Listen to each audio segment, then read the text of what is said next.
Kiev anuncia que o sistema de defesa aérea ucraniano interceptou cerca de 6 dezenas de mísseis esta sexta-feira. Tribunal Especial para o Kosovo condenou a 26 anos de prisão antigo comandante rebelde. 10 mortos no incêndio num prédio de habitação dos arredores de Lyon, em França. 5 das vítimas mortais são crianças.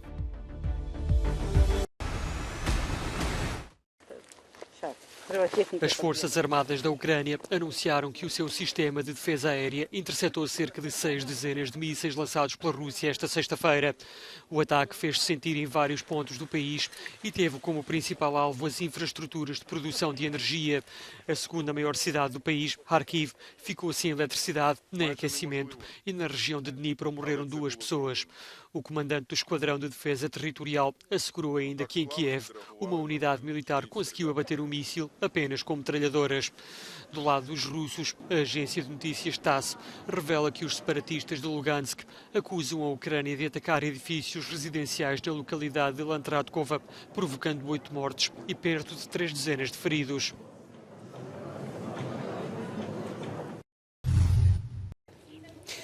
A empresa estatal ucraniana de energia declarou situação de emergência depois de mais de metade dos consumidores em todo o país terem sido afetados por cortes.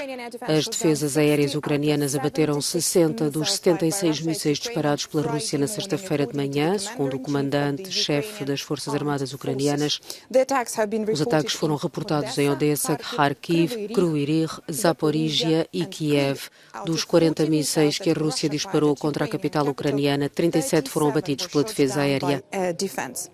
O Instituto para o Estudo da Guerra dizia que os objetivos do presidente russo Vladimir Putin na Ucrânia não mudaram e que está a recorrer a 2 esforços militares simultâneos para prosseguir o seu objetivo final de controlar a Ucrânia e assegurar grandes concessões territoriais, ou seja, as atuais ofensivas na região de Donetsk, particularmente nos arredores de Bakhmut e na zona de Avdiivka Donetsk. O referido organismo continua a considerar que Putin deu ordem às tropas russas para concluírem a tomada da região de Donetsk integralmente e que os atuais esforços ofensivos russos servem a esse objetivo. Os ataques maciços com mísseis russos contra infraestruturas críticas ucranianas são o segundo esforço militar de Putin para obrigar a Ucrânia a render-se ou entrar em negociações sob os termos de Putin. Estes 2 esforços militares não estão a forçar a Ucrânia a negociar ou a fazer concessões. O país continua no campo de batalha. O grupo de reflexão dizia que Putin pode estar a criar condições para um terceiro esforço militar, preparando-se para uma nova ofensiva contra a Ucrânia no inverno. Diversas fontes oficiais ucranianas e bielorrussas independentes relatavam uma crescente presença militar russa na Bielorrússia desde outubro de 2022. Altos funcionários ucranianos alertam cada vez mais para o facto de as forças russas poderem tentar atacar Kiev entre janeiro e março de 2023. O Instituto para o Estudo da Guerra afirma que continua a ser extremamente improvável que as forças russas consigam tomar Kiev, mesmo que voltem a atacar a partir da Bielorrússia.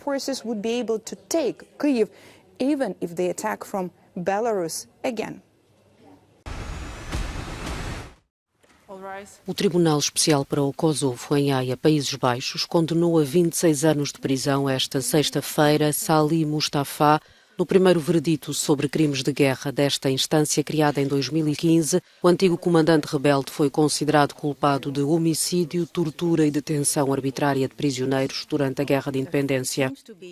Na leitura da sentença, a juíza fez questão de frisar que existe a concepção errada de que as acusações foram apresentadas contra o Exército de Libertação do Kosovo ou contra o povo kosovar como um todo, mas isso está muito longe da verdade. Foi o povo do Kosovo, através do Parlamento, que optou por criar e dar poder a esta instituição, referia a magistrada. Mustafa está preso desde 2020, na altura era conselheiro do Ministério da Defesa. A aguardar julgamento neste tribunal está o antigo presidente do Kosovo, Hashim Thaçi, é acusado, entre outras coisas, de homicídio, mas nega todas as acusações.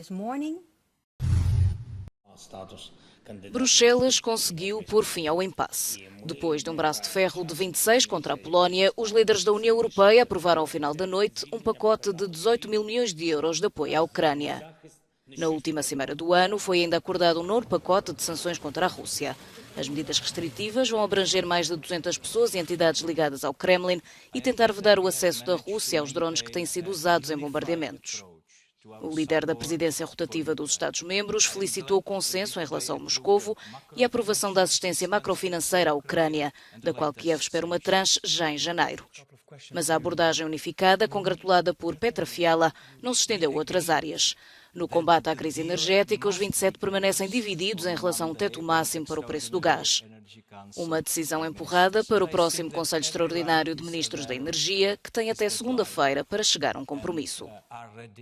Mas, independentemente do valor que vier a ser acordado, Portugal e Espanha mantêm o compromisso para fazer face à pressão da guerra sobre o mercado energético. Os dois países pediram a Bruxelas a renovação do mecanismo ibérico, que desde junho limita o preço do gás na produção de eletricidade.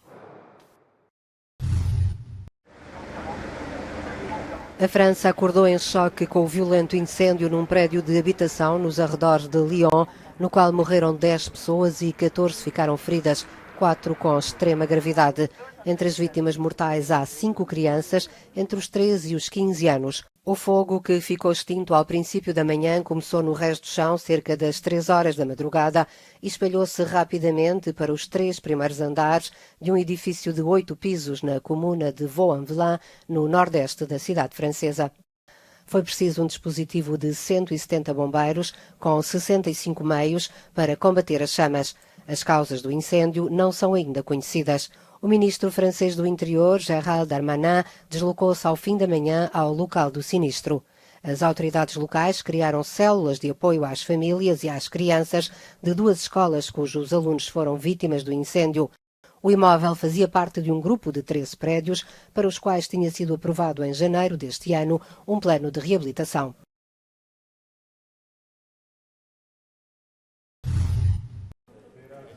Após uma longa crise política, o governo de coligação da Eslováquia sucumbiu à moção de desconfiança aprovada pelo Parlamento. Dos 150 deputados, 78 votaram contra o governo. A presidente Zuzana Čaputová terá de nomear um novo primeiro-ministro. Vários partidos da oposição e da coligação manifestaram preferência por uma eleição antecipada, mas será necessária uma maioria parlamentar de 2/3 para realizar o escrutínio. A próxima eleição regular no país está prevista para fevereiro de 2024. As clivagens no seio da coligação começaram durante a pandemia, com o acordo secreto para a compra de 2 milhões de vacinas russas, que obrigou à admissão do primeiro-ministro, e agudizaram-se com as divergências de posição face à invasão russa da Ucrânia e à gestão da crise energética e da inflação. Alguns analistas acreditam que neste contexto será muito difícil formar um governo funcional na Eslováquia.